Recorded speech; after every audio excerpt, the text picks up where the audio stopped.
is it Brest? Yep. We're gone. Right. John, hi there. Hiya.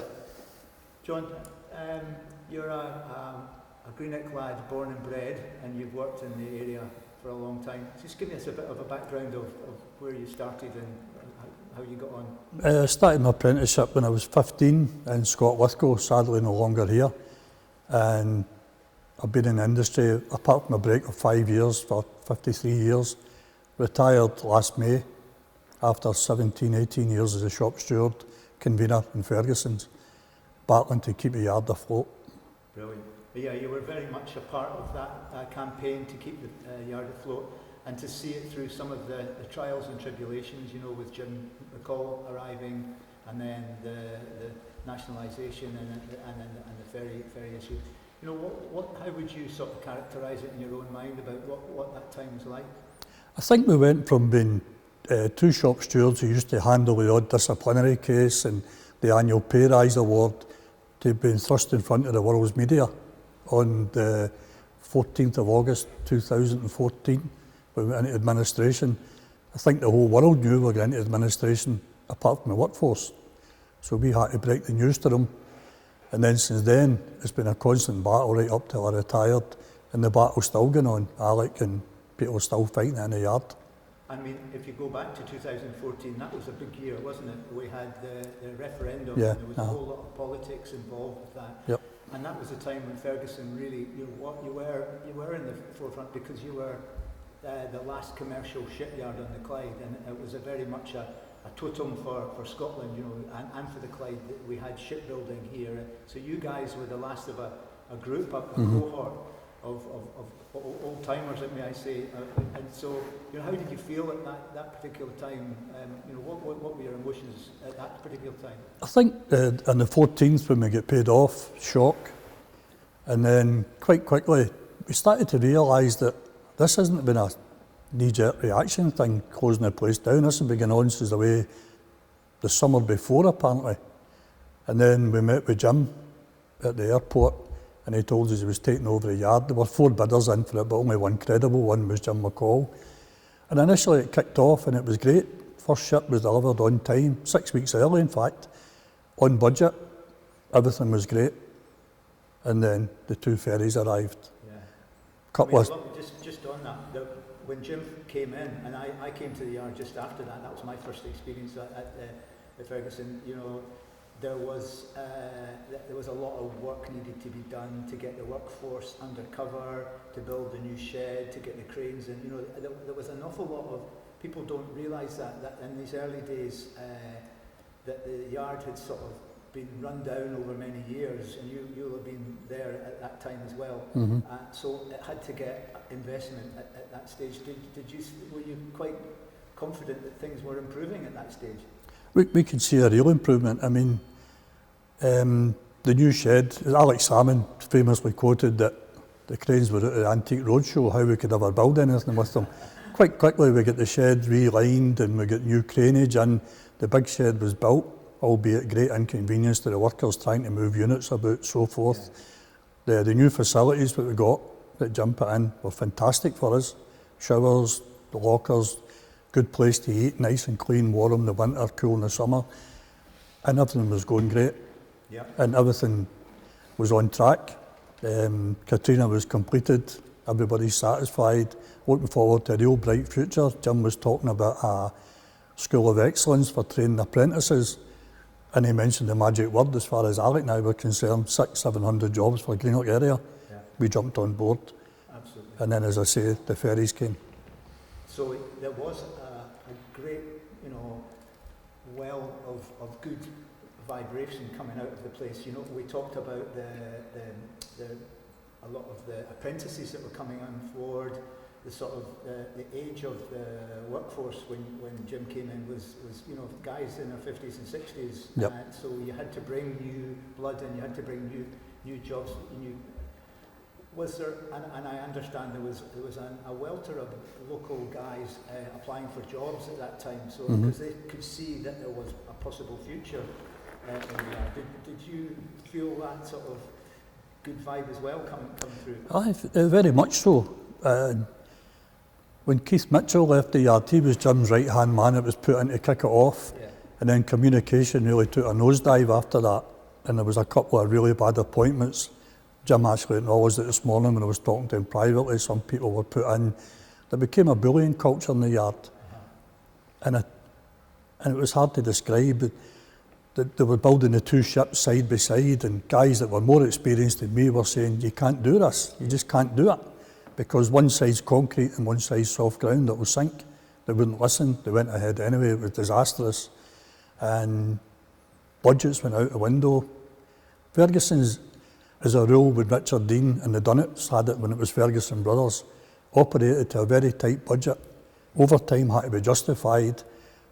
Pay rises, sometimes we forfeited them to keep the workforce together. It was either take 3% and lose 50 jobs, or don't take anything, keep the 50 jobs. We would keep the 50 jobs. That all went. The budget just didn't seem to matter.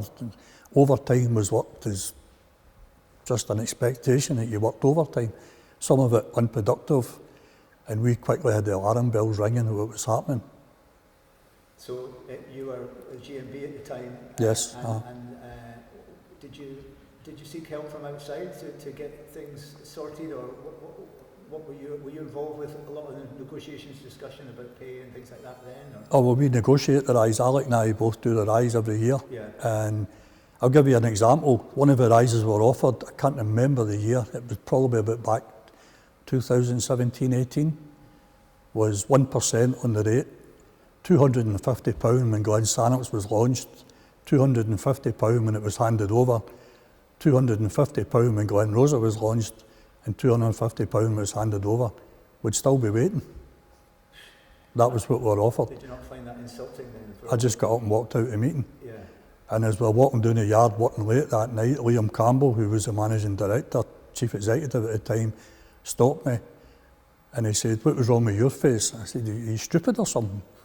The management team on a bonus-related pay rise, but we're to go on it, and they're incompetent, we all know that. Yeah. And he said, what do you want? I said, 5%. Right, okay, you've got it. That was the way they done business. Yeah. And then we made Jim aware of it, and we made Jim aware of the bullying culture that was going on, and to his credit, he very quickly removed them. Yeah. But some of the positions that people were in were catastrophic for the yard.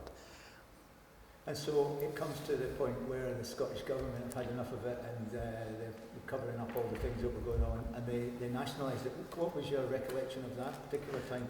Well, there was a lot went on before that, to be perfectly honest. Yeah. I mean, there was at one time where Jerry Marshall intimated that the 300 temporary workers were going to get paid off if we didn't go and see Nicola Sturgeon and the government for additional funds.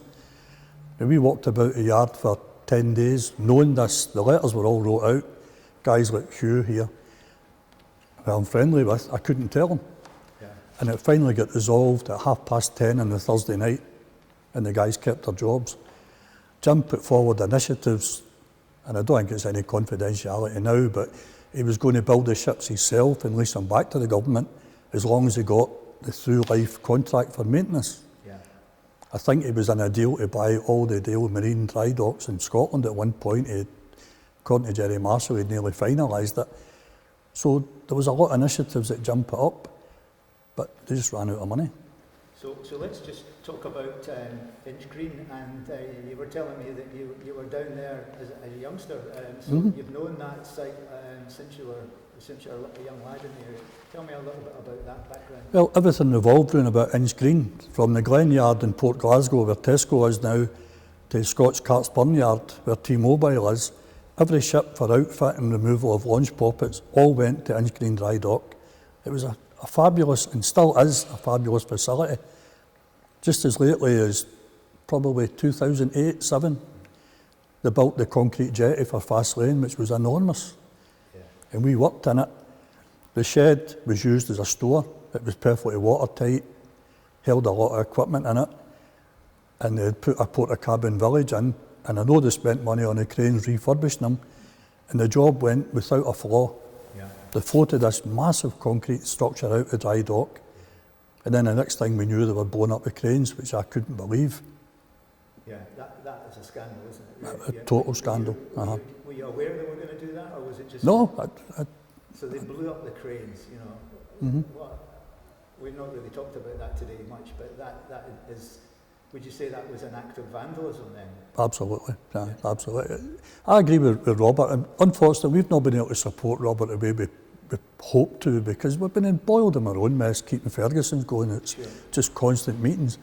But I did go along to the meeting in the town hall with Atlas decommissioning, and Robert left the meeting pretty rapidly that night, right enough, because he knew what was coming. And I stood up and I said to the guy, "You're talking about decommissioning ships here. I think all you've promised us, mate, is 2 security guards on minimum wage guarding an empty dry dock."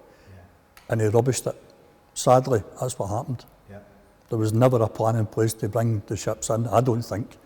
I say Robert left the meeting that night totally frustrated after about 15 minutes because what we were getting was a tissue of lies we were getting fed.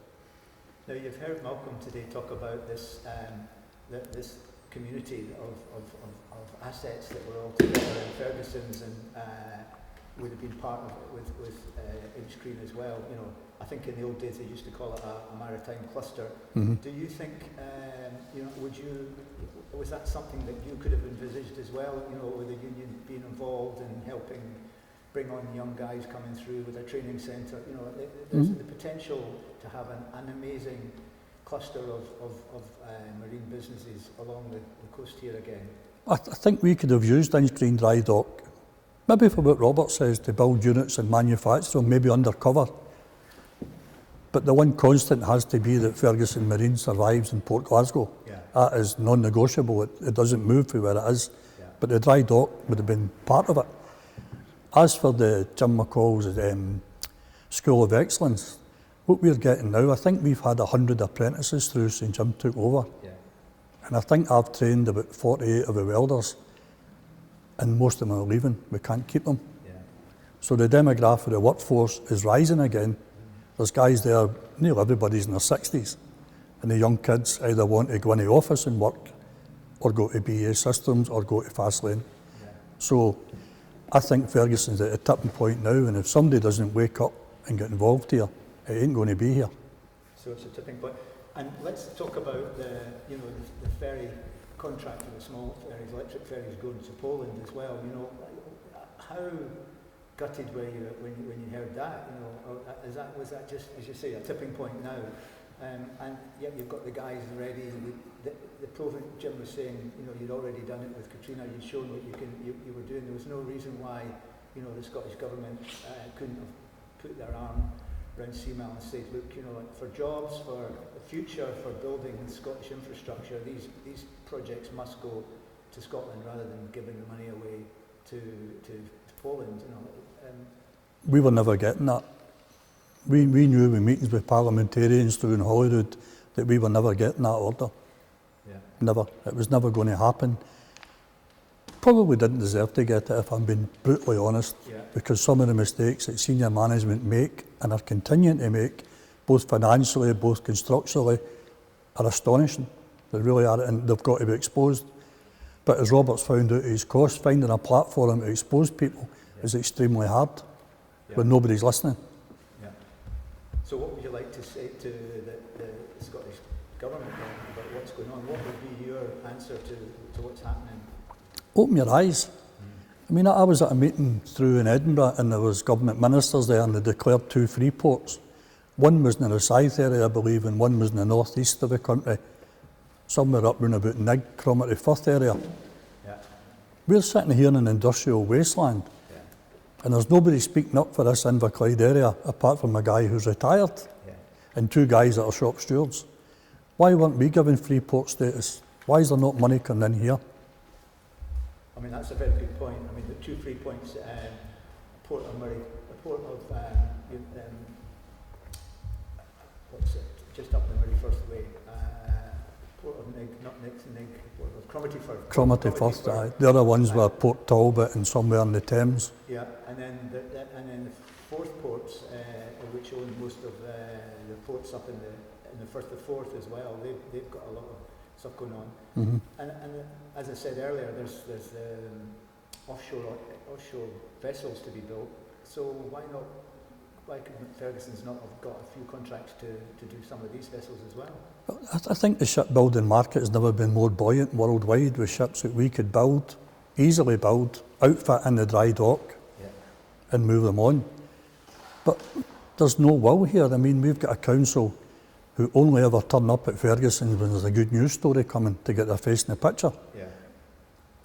But they're not there when the day-to-day struggle of just keeping guys in a job is going on. Meetings in Holyrood, meetings in Atlantic Quay, meetings with the board in Ferguson's, basically beating your head off a brick wall. Have you been to the Scottish Government in Edinburgh to give evidence to any inquiry? We went to support, we were asked to go through and support the chairman and the chief executive at an NZEC meeting. But that day we secured off our own back a meeting with, it wasn't Kate Forbes, it was a new girl, I can't remember her name. Yeah, okay. And the chairman was a bit put out, how did you get a meeting when we can't? Yeah. So we ended up meeting Humza and Neil Gray that day and asking for investment, which we were more or less told wasn't going to happen anyway. Yeah. We've met everybody we've had Kenny McCaskill in the yard for meetings that the management don't know we've had him in. Yeah. We've explored every avenue.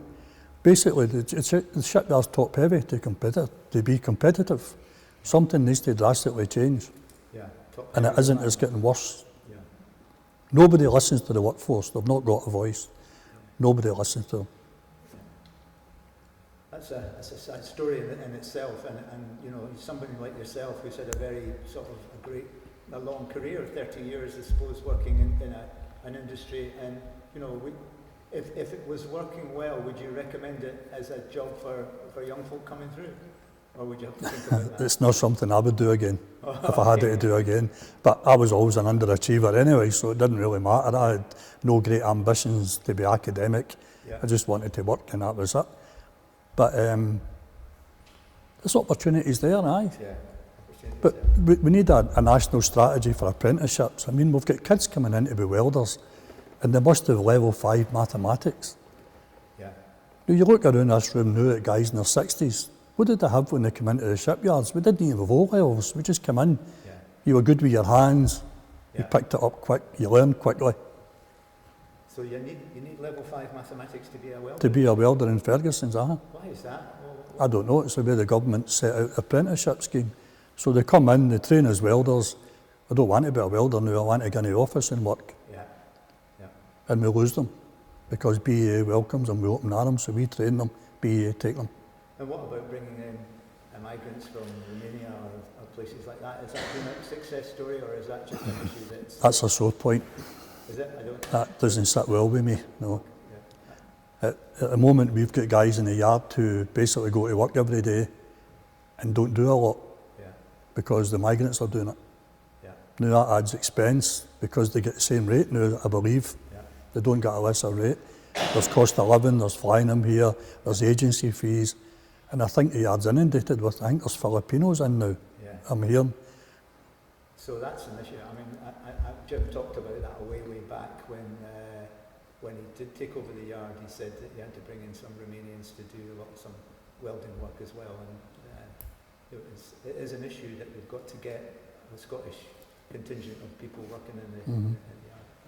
But basically the yard just needs more, they need a voice, the same as Robert needs a voice for his campaign. Yeah. But what we've got is a council who are embroiled in a mess with Peel Ports that we've not right got to the bottom of it yet. We don't know what's going on there. And one thing that highlighted it for me, Jim was putting the company into receivership and called a all-hands meeting and told us, don't worry, your wages are in the bank. I had my staff working till 10 o'clock last night, but the receivers are coming in the morning. Yeah. So we left that meeting and we were on a video call to Derek Mackay at 5:30 at night on our own time, and we're given a start choice, public ownership, or you stay with Jim McCall and you take what comes, and I don't come back if you say no. Now that was a lot to put on two guys' shoulders that were only basically a welder and a plater, so we had to take the public ownership. So you felt, you must feel, you know, you had a lot of responsibility for what was happening. That was pressure, that was almost a blackmail from Mackay to come back and say that's what you're doing. You know? But you've got 300 families depending on the decision you make. Yeah. And The Tim Hare one, when Tim Hare resigned, it was always, well done Tim, you've moved on. The reality was Alec and I put a vote of no confidence in him at a board meeting and asked Kate Forbes to remove him, which she duly did that afternoon. Yeah. So a catalogue of management, mismanagement actually, over that time that you've... It's still going on. Yeah. It is still going on now. Even as we speak, it's going on. Yeah. I mean, another example, they're talking about Western Ferries. There's a chance for 2 Western Ferries. The reality is, Alec and I pointed them towards a guy called Graham Fletcher. Yeah. And then I took a phone call from the chief executive of Western Ferries. I don't know where he got my number. And he said, we need you to help. We need a clear programme from the Transport Minister, Fiona Hislop, about what's going to happen on the Gourock route. If it's going to remain passenger only, we'll build 2 ferries. Yeah. If it's going to be cars, we'll not build them. Yeah. That's not my job to do that. No, it's not really. There's a procurement people earning 100,000 a year in there that don't do these things. They've never won an order in 10 years. Yeah. They've been given orders. They've never really been out and competitively won one. Yeah. Well, is there anything else you think you'd like to talk on the record about? Just we've covered quite a lot there, actually. I would just like to call the council out. Yeah. And basically, forgive my French, either shit or get off a pan. Either get behind Greenock and do something. Yeah. Do something. Instead of making him an enemy. Yeah. Get behind him. He's not doing it for any personal gain the way some of them obviously must be.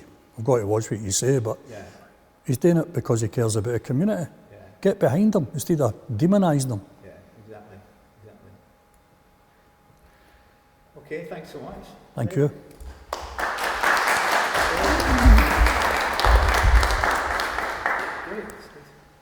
I don't know if any questions or that, no. Any questions coming? It's not a question, it's good to listen to the way you're speaking, because my brother done his apprenticeship at Ferguson's and worked at Ferguson's, and then when he was ill and we used to drive by it, I could see tears in his eyes.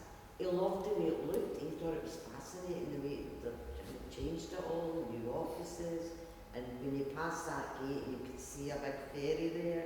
And he got really emotional, and that always reminds me of the community spirit of all the shipyards.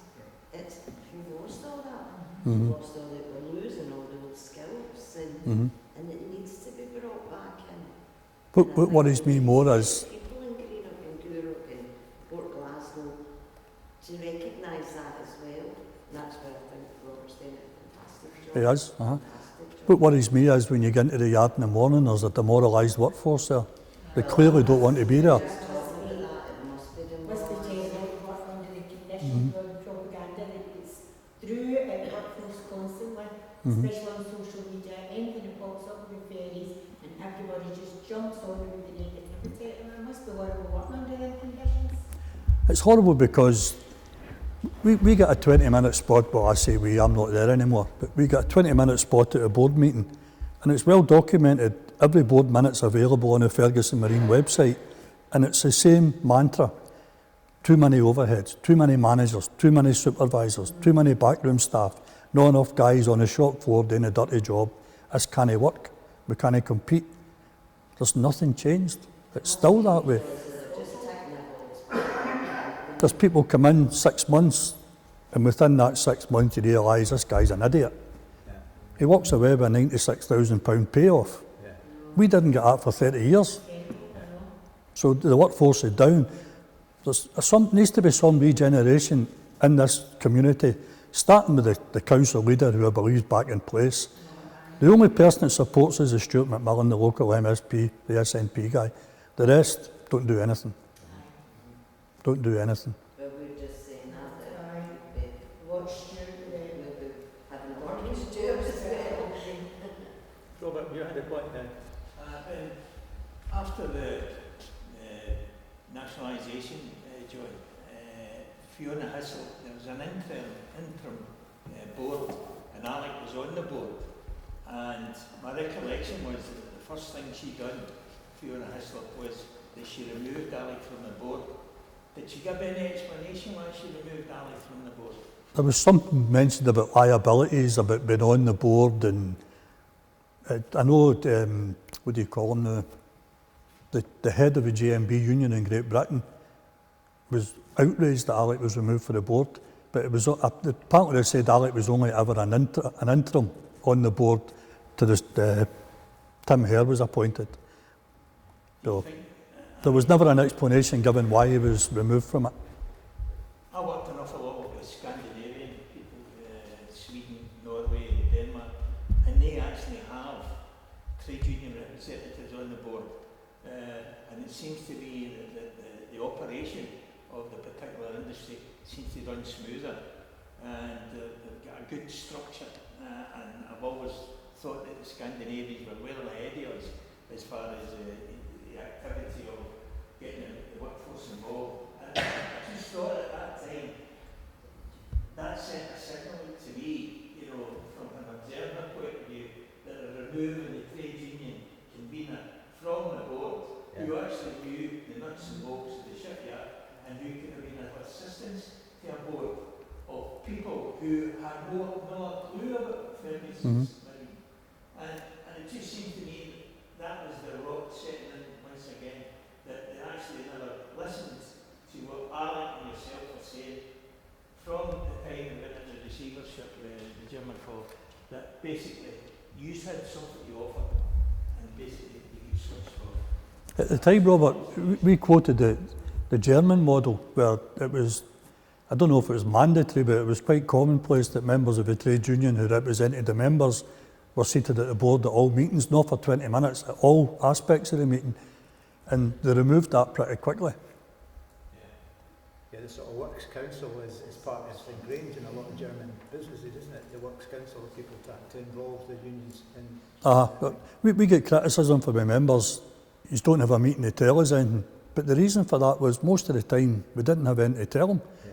We would go to these meetings, we were excluded for all the main things, and they would say to us, how's things today? Well, morale's through the floor again, and people are chucking it to go here and there, and they don't want to be here. Things like that, and then patting the head and away we went.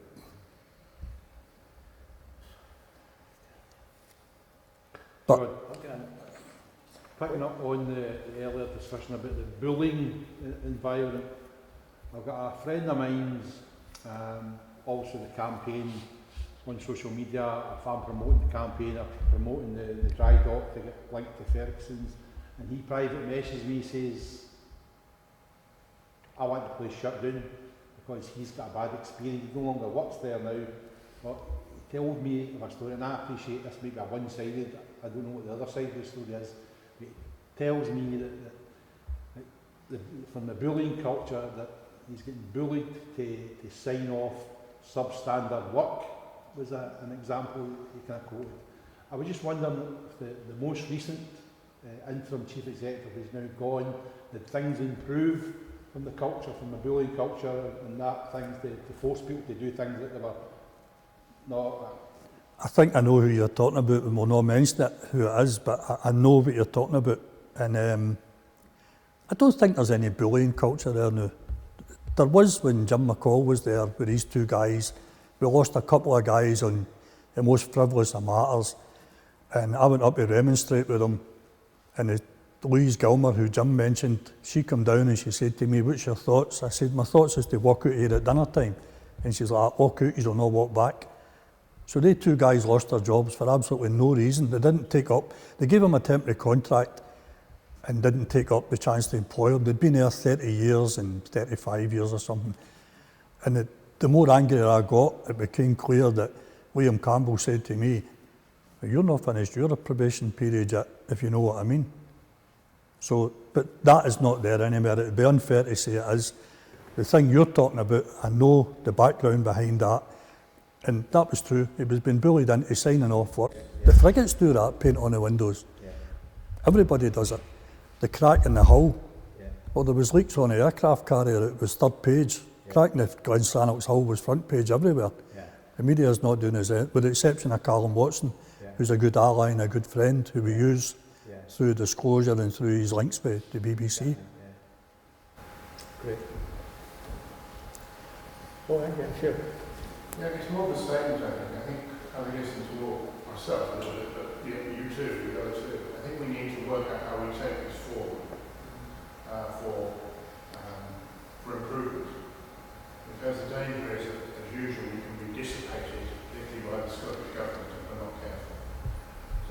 need to look at more closely what the focus should be. There might be 2 or 3, it might be how do we improve the economy, do we need a common user facility, what is the world situation which drives us.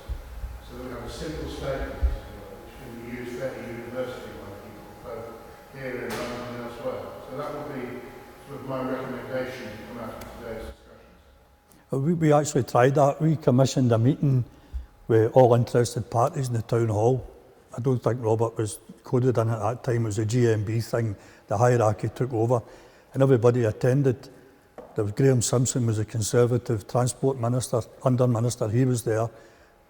He was negative, but I could justify. There's always going to be negative people. The unions have to be involved in this for a whole variety of reasons. I would go further. I would say to them, see your politics, park them at the front door. Never mind politics, never mind Labour, SNP, Alba. It's Greenock and Inverclyde we're talking about. Paul Sweeney, particularly, as you know, because he comes from BA Systems and is an MSP, with our MPs. But the problem, I'm looking over here actually, the problem with MPs and MSPs is unless you give them 5 bullet points, they forget about it 3 minutes after you've spoken to them. So what we need is almost a one-pager to say, look, this is what we're trying to achieve. Can you help us with it? This is what we'd like to see as an outcome. Okay? So maybe the first step to that would, That wasn't the question, I'm sorry. maybe the first step to that would be trying to mend some bridges with the council and get everybody together. Even councils have to read one page, don't they, sometimes? It's a hard task with the Inverclyde Council, isn't it? No matter what you're trying to... I mean, you're going to lose it and then it becomes irrelevant what happens to the dry dock. And I hear talk about naval ships going in, that won't happen because Babcock and BAE have got a total monopoly on everything. Everything to do with naval work. Portsmouth's getting upgraded and I find it incredible they're upgrading NIG, BIFAB and our facilities lying there. We built an 8,500 tonne deck section for an oil rig on that mat next to Inch Green Dry Dock. At the meantime, there was a 100,000 tonne tanker getting outfitted in the dry dock. It's fabulous and it's lying there gathering weeds. The silo thinking that goes on. But there are investors abroad choosing one of those slightly carefully who give them a reasonably good remit. It's like return on investment, as Jim said, who might be very interested in this area, including naval architects, who's a foreign naval architect, who's actually extracted by university. Could I ask you a question? I know it's highly unusual coming this way. Have you heard anything about a floating dock turning up in the Clyde, a floating dry dock? Have you heard anything about a floating dry dock becoming available for the Clyde? Because I've heard it just this past week. Well, I think as I referred to, is there's a dry dock. We have scarce dry dock capacity in the United Kingdom, and we particularly have shortage of big dry docks, and usually they're full. So what happens if a carrier has a problem, so they have quite a few as they get older, where do you put them? You just put them alongside, that's not very useful. But I think Ferguson have been asked the question, could they accommodate a floating dry dock at the quayside in Ferguson's? And it's vague at the moment. That's very vague. I think there was a possibility mentioned in the round, or the wider context of the fast lane, the problems they've got with the shipwreck over there. So let's see what contingency plans we could pull off. Exactly. I mean, Shiplift is, I was part of the team who designed Shiplift as the mine partner. It's 30 years old plus. It's actually being used now in a way which was never fully intended to be used. And they now want to build another one. Now they're quite bloody expensive bits of kit to build, and you have something open, which would at least take... He even looked at the wee dry dock that's next to T-Mobile that was part of Scott Lithgow. It was obviously wasn't big enough. And all the time, Inch Green Dry Dock was lying there, would have been absolutely ideal. Can I ask a question?